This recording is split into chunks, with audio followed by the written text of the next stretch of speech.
Deputy CM Keshav Prasad Maurya ने कहा है कि बीजेपी के वरिष्ठ नेता और खुद वो जातीय जनगणना के समर्थन में हैं। उन्होंने कहा कि केवल केंद्र सरकार ही इस पर विचार कर सकती है क्योंकि ये विषय उसके ही अधिकार क्षेत्र में आता है। बता दें कि जातीय जनगणना के मुद्दे पर बुधवार को समाजवादी पार्टी के सदस्यों ने विधान परिषद से वॉकआउट किया था, जिसे लेकर केशव मौर्य ने कहा कि समाजवादी पार्टी इसको इसलिए उठा रही है क्योंकि 2024 में उनके पास कोई और मुद्दा बचा ही नहीं है। फिलहाल केशव के बयान के बाद ये सियासी सरगर्मी और तेज हो गई है।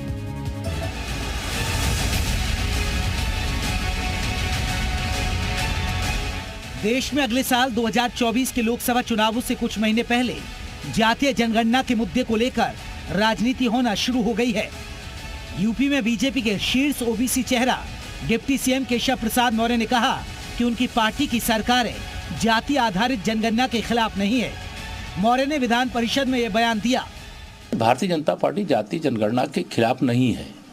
ये सपा, बसपा, कांग्रेस या जो भी राजनीतिक दल जाति जनगणना की बात करते हैं वो सत्ता में रहते हुए कभी भी पिछड़े वर्ग के साथ न्याय नहीं किया, कभी उनका हक देने का काम नहीं किया। भारतीय जनता पार्टी लगातार समर्थन दी है, सबका साथ सबका विकास किया है। केशव ने इस मुद्दे को लेकर समाजवादी पार्टी पर भी निशाना साधा। कहा, सपा जातीय जनगणना की बात तो करती है लेकिन असल में इसके पक्ष में नहीं दिखती। जब वो सत्ता में थे तो उन्होंने इस मुद्दे पर कुछ क्यों नहीं किया। दरअसल जातीय जनगणना के मुद्दे को लेकर बुधवार को सपा ने सदन से वॉकआउट किया था, जिसके बाद गुरुवार को केशव प्रसाद मौर्य का ये बयान सामने आया। 2024 का चुनाव हारने जा रही है। तो समाजवादी पार्टी हो, चाहे कांग्रेस पार्टी हो, चाहे कोई भी पार्टी हो, तो जाति जनगणना की बात कर रहे हैं। तो जाति के नाम पर सत्ता में रहते हुए न्याय नहीं किया, अपनी पार्टी में न्याय नहीं किए, सदैव पिछड़ों का दमन करने का काम किए हैं, विशेष तौर से अति पिछड़ों का दमन करने का काम किए हैं, उनके अधिकारों का हनन करने का काम किए हैं। आज उनकी यह मांग जो 2024 में जब उनके पास कोई चुनावी मुद्दा नहीं है, जब विकास की गंगा बह रही है, गरीब कल्याण की योजनाएं तीव्र गति से आगे बढ़ रही हैं, हर समाज के हर जाति बिरादरी का विकास हो रहा है, उनको हजम ही नहीं हो रहा है। केशव प्रसाद मौर्य की सपा पर निशाने के बाद सपा की तरफ से शिवपाल यादव ने मोर्चा संभाला। कहा, बीजेपी के पिछड़े विधायकों को भी जातीय जनगणना पर अपना स्टैंड साफ करना चाहिए। सरकार हमेशा इस मुद्दे पर चर्चा से भागती रही है।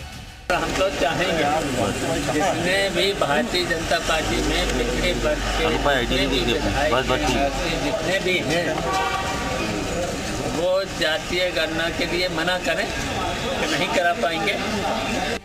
दरअसल एक समय में ओबीसी और दलित वोटरों के सहारे ही कांग्रेस ने पूरे देश पर राज किया और इन्हीं वोटरों को खो देने की वजह से आज कांग्रेस अपने बुरे दौर से गुजर रही है, क्योंकि बीजेपी ने इन सभी वोटरों को एक मुश्त करके हिंदुत्व की जंजीरों में बांध दिया है।